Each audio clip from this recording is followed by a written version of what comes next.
मुलाच्या खांद्यावरून नेम, ठाकरे सेनेचा गेम.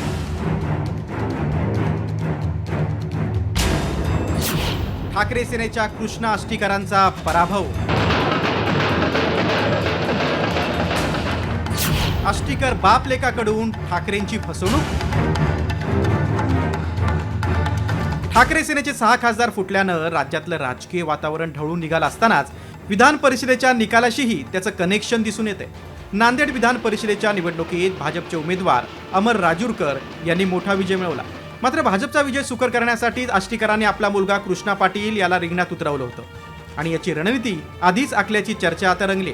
कारण नांदेडच्या जागेसाठी आधी काँग्रेसच्या रामदास पाटील सोमठाणकर यांनी अर्ज दाखल केला होता, परंतु ठाकरेंच्या शिवसेनेकडून खासदार नागेश पाटील आष्टीकरांचा मुलगा कृष्णा आष्टीकर इच्छुक होते. त्यांनी अपक्ष अर्ज दाखल केला. त्यामुळे शेवटच्या क्षणी काँग्रेसच्या रामदास पाटील यांनी उमेदवारी मागे घेतली आणि महाविकास आघाडीकडून कृष्णा आष्टीकर हे अधिकृत उमेदवार झाले. मात्र वडील खासदार नागेश पाटील शिंदे सेनेत गेले असले तरी आपण ठाकरेंशी एकनिष्ठ असल्याची ग्वाही कृष्णा आष्टीकरांनी निकालापूर्वी दिली होती. मागोमाग पाहिलं तर गजाभाऊ कीर्तीकर हे शिंदे गटात आहेत आणि अमोल भैया कीर्तीकर हे आज ठाकरे साहेबांसोबत आहेत. मग ते स्वीकार्य होऊ शकतात तर कृष्णा पाटील का बरं नाही? मात्र आता पराभवानंतर कृष्णा आष्टीकरांवर पक्षविरोधी कारवाया केल्याचा ठपका ठेवत पक्षातून हकालपट्टी करण्यात आली. मात्र विधान परिषद निवडणुकीत कुणाला किती मतं मिळाली आहेत ते पाहूया.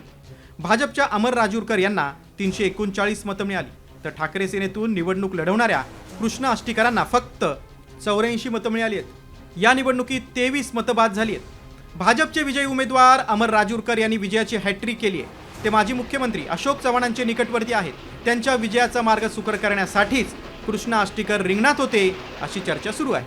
माझ्या माहितीप्रमाणे बरेचसे मतं बाद पण झालेले, 25 मतं बाद झालेली आहेत. याचा अर्थ की बऱ्याच जणांचा रोष होता, त्यांना हे पचलेला नाही आहे. त्याच्यामुळे कदाचित त्यांच्या दुफळीचा फायदा आम्हाला झाला असला असं मला वाटतं. भाजपच्या या सोप्या विजयामुळे खासदार नागेश पाटील आष्टीकरांनी आधीपासूनच मबिया आणि ठाकरे सेनेला कात्रचा घाट दाखवल्याची चर्चा आता रंगली. मुलाच्या खांद्यावरून नेम साधत ठाकरे सेनेचा गेम केल्याचं राजकीय विश्वात बोललं जातंय. ब्युरो रिपोर्ट, साम टीव्ही.